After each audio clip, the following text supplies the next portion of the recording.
എല്ലാവർക്കും ഒരു പുതിയ വീഡിയോയിലേക്ക് സ്വാഗതം. ഞാൻ ഇന്നിവിടെ ഷെയർ ചെയ്യാൻ പോകുന്നത് വാരാഹി അമ്മയുടെ മറ്റൊരു മന്ത്രമാണ്. ഇതുവരെ സപ്പോർട്ട് ചെയ്ത എല്ലാ ഭക്തർക്കും നന്ദി കേട്ടോ. നല്ല രീതിയിൽ എനിക്ക് റെസ്പോൺസ് കിട്ടുന്നുണ്ട്. അതുപോലെ തന്നെ വാരാഹി അമ്മയുടെ പ്രാർത്ഥിച്ചിട്ട് ഒരുപാട് നല്ല നേട്ടങ്ങൾ, അല്ലെങ്കിൽ നല്ലത് സംഭവിച്ചു, അല്ലെങ്കിൽ കുറേ പേർക്ക് വിശ്വാസമുണ്ട്, കുറേ കാര്യങ്ങളൊക്കെ നടന്നു കിട്ടി, അതുപോലെ ഇനിയും അവർക്ക് കുറച്ച് കാര്യങ്ങളൊക്കെ നടന്നു കിട്ടുക, അങ്ങനെ കുറേ കാര്യങ്ങളൊക്കെ കമൻറ്റ്സ് കിട്ടിയിട്ടുണ്ടായിരുന്നു. സോ എല്ലാവരെയും ഞാൻ പ്രാർത്ഥനയിൽ ഉൾപ്പെടുത്തിയിട്ടുണ്ട്. നിങ്ങൾ ദയവ് ചെയ്ത് ഒരു കാര്യം ഞാൻ പറയുന്നത് ശ്രദ്ധിക്കുക. നമ്മൾ ആഗ്രഹിക്കുന്നത് നടത്തി തരുന്നത് മാത്രമല്ല ദൈവം. നമ്മളെ ദൈവത്തിനോടുള്ള വിശ്വാസം, അതാണ് ഏറ്റവും വലുത്. ഓക്കെ, നമ്മൾ ദൈവത്തിനെ പ്രീതിപ്പെടുത്തണമെങ്കിൽ നമ്മൾ ആദ്യം നമ്മുടെ മനസ്സ് ശുദ്ധി വരുത്തുക. നമ്മൾ ഒരാൾ മോശപ്പെടുക, അല്ലെങ്കിൽ അവർ മോശമായ സ്റ്റേജിലൂടെ കടന്നു പോകുമ്പോൾ നമ്മൾ വലിയ രീതിയിൽ, അതായത് അവരങ്ങനെ നടന്നാൽ മതി, അങ്ങനെയൊക്കെ നമ്മൾ ആഗ്രഹിക്കാൻ പാടുണ്ടോ? ഇല്ല. അവർക്ക് നല്ലത് വരട്ടെ. നമ്മളോട് തെറ്റ് ചെയ്തവരാണെങ്കിൽ പോലും നമ്മൾ അവർക്ക് നല്ലത് വരട്ടെ എന്ന് മാത്രം പ്രാർത്ഥിക്കുക. കാര്യം ദൈവത്തിനറിയാം ഇനി അങ്ങോട്ട് എന്താ ചെയ്യേണ്ടത്. അവർ ചെയ്തത് തെറ്റാണെന്ന് ദൈവത്തിന് ബോധ്യമുണ്ട്. അവരവരുടെ ഭക്തരെ, അതായത് ദൈവത്തിൻ്റെ ഭക്തരെ ഒരിക്കലും ദൈവം കൈവെടിയോ? ഇല്ല, ഉറപ്പായിട്ടും ഇല്ല. അപ്പോൾ നമ്മൾ എന്താ ചെയ്യേണ്ടതെന്ന് വെച്ച് കഴിഞ്ഞാൽ നല്ലത് മാത്രം വിചാരിക്കുക, നല്ലത് മാത്രം ചെയ്യുക. ഓക്കെ, അപ്പോൾ ഇന്ന് ഞാൻ ഈ ഒരു വീഡിയോ ഷെയർ ചെയ്യുമ്പോൾ കുറച്ച് പേർക്കൊക്കെ നല്ല കാര്യങ്ങൾ സംഭവിച്ചിട്ടുണ്ടാവാം, കുറച്ച് പേർക്ക് കുറേ ദുരിതങ്ങളോ, അല്ലെങ്കിൽ കുറച്ച് പേർക്ക് അങ്ങനെയൊന്നും സംഭവിക്കാതിരിക്കട്ടെ, എല്ലാവർക്കും നല്ലതായിരിക്കട്ടെ. പക്ഷേ എങ്കിൽ പോലും മനസ്സ് വിഷമിച്ച് എന്താ എൻ്റെ പ്രാർത്ഥന മാത്രം ദൈവം കേൾക്കാത്തത്, അല്ലെങ്കിൽ എൻ്റെ പ്രാർത്ഥന മാത്രം എന്തുകൊണ്ട് ദൈവം ശ്രദ്ധിക്കുന്നില്ല, ബാക്കി എല്ലാവരുടെ കാര്യങ്ങളും ചെയ്തു കൊടുക്കുന്നുണ്ടല്ലോ, അങ്ങനെയൊന്നും വിഷമിക്കേണ്ട കാര്യമില്ല. നിങ്ങൾക്ക് ഉറപ്പായിട്ടും, നിങ്ങളിപ്പോൾ വിഷമിക്കുന്നുണ്ടെങ്കിൽ നിങ്ങൾക്ക് ഉറപ്പായിട്ടും നല്ലത് വരാൻ സമയമായിട്ടുണ്ട് എന്നാണ് അതിൻ്റെ ഒരു സൂചന. ഒരിക്കലും ഒരു മനുഷ്യൻ്റെ ജീവിതത്തിൽ സുഖങ്ങൾ മാത്രം, അല്ലെങ്കിൽ സന്തോഷം മാത്രം കൊടുക്കില്ല ദൈവം. ഒരു ലൈഫ്, അല്ലെങ്കിൽ ജീവിതത്തിൽ എന്താ പറയുക, സന്തോഷവും സങ്കടവും ഇതെല്ലാം കലർന്നതാണ് ശരിക്കും ഒരു ജീവിതം എന്ന് പറയുന്നത്. സ്ട്രെസ്സിലൂടെ കടന്നു പോവാത്ത ഒരു മനുഷ്യരുമില്ല. ഓക്കെ, അപ്പോൾ നിങ്ങളുടെ ആ ഒരു ചിന്താഗതി നിങ്ങളുടെ ലൈഫിനെ തുടരെ ബാധിക്കും. ഒന്ന്. രണ്ടാമത്തെ കാര്യം, നിങ്ങളുടെ ഹെൽത്തിനെ ബാധിക്കും. അപ്പോൾ ഇതൊക്കെ ഭാവിയിൽ ആർക്കാ പ്രോബ്ലം വരിക? നമ്മൾക്ക് തന്നെയാണ്. പ്രാർത്ഥിക്കുക, അതാണ് നമ്മൾ ചെയ്യേണ്ട ഏറ്റവും വലിയ കർമ്മം.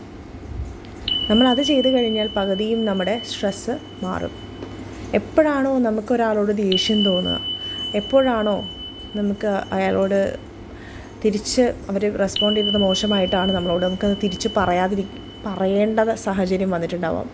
ചില സമയത്തൊക്കെ നമുക്ക് നമ്മുടെ കൺട്രോൾ വിട്ടുപോകും, നമ്മൾ പറയും, അത് ശരിയാണ്. അത്രയും ആ ഒരു സിറ്റുവേഷൻ അങ്ങനെയാണെങ്കിൽ എന്തായാലും പറയും, അത് ശരിയാണ്.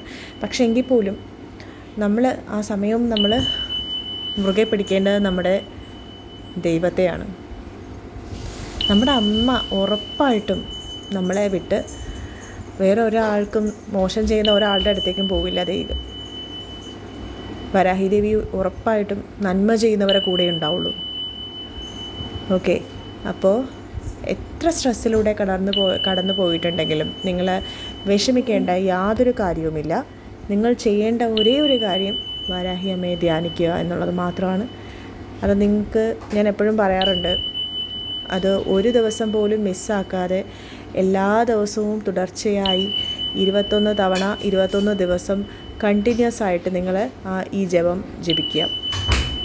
ഓം സ്വപ്ന വാരാഹിയേ നമഃ എന്ന് പറയുന്ന ഈ ഒരു ജപം നിങ്ങൾ ദിവസവും, നിങ്ങൾക്ക് കംഫർട്ടായിട്ടുള്ള ഒരു സമയം നിങ്ങൾക്ക് ചൂസ് ചെയ്യാം. ആ ഒരു സമയം നിങ്ങൾക്ക് പ്രാർത്ഥിക്കാവുന്നതാണ്. ഈ ഒരു മന്ത്രം അത്രയും ശക്തിയുള്ള ഒരു മന്ത്രമാണ്. നിങ്ങൾക്ക് ഈ ഒരു മന്ത്രം ജപിച്ചാൽ ഒരുപാട് നല്ല നല്ല കാര്യങ്ങൾ സംഭവിക്കും. അതുപോലെ തന്നെ നിങ്ങളുടെ വിഷമങ്ങൾ, നിങ്ങൾക്കുണ്ടായ സ്ട്രെസ്സ്, ഇതിൽ നിന്നൊക്കെ നിങ്ങൾക്ക് മാറിക്കിട്ടാൻ അമ്മ നിങ്ങളെ സഹായിക്കും എന്നതിൽ യാതൊരു സംശയവുമില്ല. അപ്പോൾ വാരാഹി അമ്മയെ ധ്യാനിക്കൂ. വാരാഹി അമ്മ നിങ്ങളെ, നിങ്ങളുടെ കുടുംബത്തെയും രക്ഷിക്കട്ടെ. നിങ്ങളുടെ പ്രാർത്ഥന വാരാഹിയമ്മ എന്തായാലും കേൾക്കുന്നതാണ്. നല്ല ചിന്തയോടുകൂടി നല്ല മനസ്സോടുകൂടി വാരാഹിയമ്മയെ ധ്യാനിക്കുന്നവരെ വാരാഹിയമ്മ കൈവിടില്ല. ഉറപ്പായിട്ടും നിങ്ങൾ ആഗ്രഹിക്കുന്ന ഏത് കാര്യവും സാധിച്ചു കിട്ടും. അത്രയും വിശ്വാസത്തോടു കൂടി ഞാൻ പറയാൻ കാര്യം, ഞാനന്ന് പറഞ്ഞിരുന്നു, ഞാൻ വളരെ ആഗ്രഹിച്ചിരുന്ന കാര്യം എനിക്ക് സാധിച്ചു കിട്ടി. എല്ലാവർക്കും അതുപോലെ തന്നെ ആയിരിക്കാം. എന്തെങ്കിലുമൊക്കെ കാര്യങ്ങൾ നിങ്ങൾക്ക് സാധിച്ചു കിട്ടേണ്ട കാര്യങ്ങൾ കാണും അല്ലേ? അപ്പോൾ എല്ലാം നമുക്ക് ശരിയായി കിട്ടണമെന്നില്ല. ചിലപ്പോൾ നമുക്കത് വിധിച്ചിട്ടില്ലായിരിക്കാം. പക്ഷേ എങ്കിൽ പോലും നമ്മളതിന് ശ്രമിച്ചിട്ടുണ്ടാവണം അല്ലേ? ശ്രമം എന്നുള്ള നമ്മുടെ പരിശ്രമം എന്നുള്ള സംഭവം നമുക്ക് വേണം. അതില്ലാതെ നമുക്ക് എന്തെങ്കിലും നേട്ടം കിട്ടുമോ എന്ന് പറഞ്ഞ് നമുക്ക് ഇരുന്നിട്ട് കാര്യമുണ്ടോ? ഇല്ല, ഉറപ്പായിട്ടും ഇല്ല. അപ്പോൾ ചെയ്യേണ്ടത് ഇത്ര മാത്രം. ഡെയിലി നിങ്ങൾ വാരാഹി അമ്മയുടെ ജപം ജപിക്കേണ്ടതാണ്. കംഫർട്ടായിട്ടുള്ള ടൈം, ജോലി കഴിഞ്ഞ് വരുന്നവരുണ്ടാവും, അതുപോലെ വീട്ടിൽ തന്നെ വർക്ക് ചെയ്യുന്നവരുണ്ടാവും, ഹൗസ് വൈഫ്സ് ഉണ്ടാവും. അപ്പോൾ ഇതൊക്കെ എല്ലാം എന്താ പറയുക, ഫാമിലി നോക്കുന്നതായാലും അതും ഒരു ജോലി തന്നെയാണ് അല്ലേ? അപ്പോൾ നിങ്ങൾക്ക് ഒരു ഫ്രീ ടൈം എപ്പോഴാണോ ആ ഒരു ടൈം നിങ്ങൾ ദേവിക്ക് വേണ്ടി മാറ്റി വയ്ക്കുക. ഓക്കെ, കുഞ്ഞുങ്ങളൊക്കെ ആയിട്ട് കുടുംബത്തോട് കൂടെ ഇരുന്ന് ജപിച്ചു കഴിഞ്ഞാൽ നമ്മുടെ കുടുംബത്തിന് നല്ല സ്വസ്ഥതയും സമാധാനവും നല്ലൊരു ജീവിതം നിങ്ങൾക്ക് ലഭിക്കും. അതുപോലെ തന്നെ എന്താ പറയുക, നിങ്ങൾക്ക് ഈ ദൃഷ്ടിദോഷം എന്നുള്ളത് എല്ലാവർക്കും വിശ്വാസം ഉണ്ടോയെന്ന് അറിയില്ല. പക്ഷേ എനിക്ക് ഏറെക്കുറെ അത് വിശ്വാസമാണ്. കാര്യം എനിക്ക് അതുപോലെയൊക്കെ സംഭവിച്ചിട്ടുണ്ട്. അപ്പം അങ്ങനെയുള്ള കാര്യങ്ങൾ പോലും നമ്മളെ ബാധിക്കാത്ത രീതിയിൽ വരാനായിട്ട് പോലും ആയിട്ട് നമുക്ക് ആ ഒരു ദൃഷ്ടിദോഷം നമുക്ക് ഏൽക്കാതിരിക്കാൻ വേണ്ടി നമ്മളെ ഹെൽപ്പ് ചെയ്യും ഈ ഒരു മന്ത്രം. ഓക്കെ, അപ്പോൾ ഇത് പ്രാർത്ഥിക്കേണ്ടത് എങ്ങനെയാണ്? ഓം സ്വപ്നവരാഹി നമഃ. ഓം സ്വപ്നവരാഹി നമഃ.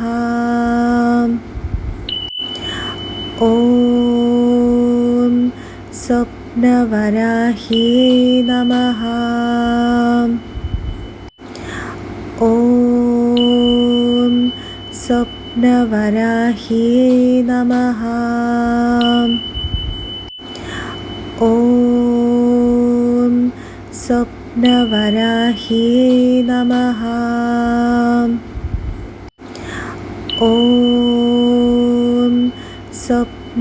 സ്വപ്നവരാഹി നമഃ. ഓം സ്വപ്നവരാഹി നമഃ. ഓം സ്വപ്നവരാഹി നമഃ.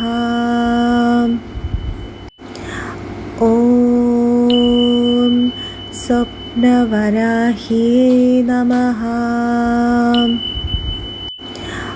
ഓം സ്വപ്നവരാഹി നമഃ.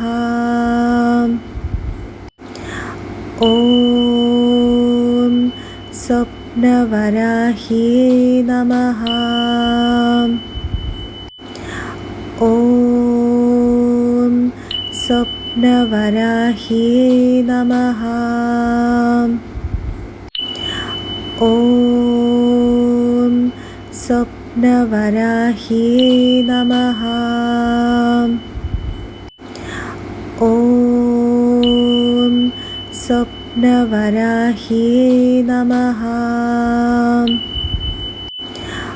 ഓം സ്വപ്നവരാഹി നമഃ. ഓം സ്വപ്നവരാഹി നമഃ. ഓം സ്വപ്നവരാഹി നമഃ. ഓം സ്വപ്നവരാഹി നമഃ. ഓം സ്വപ്നവരാഹി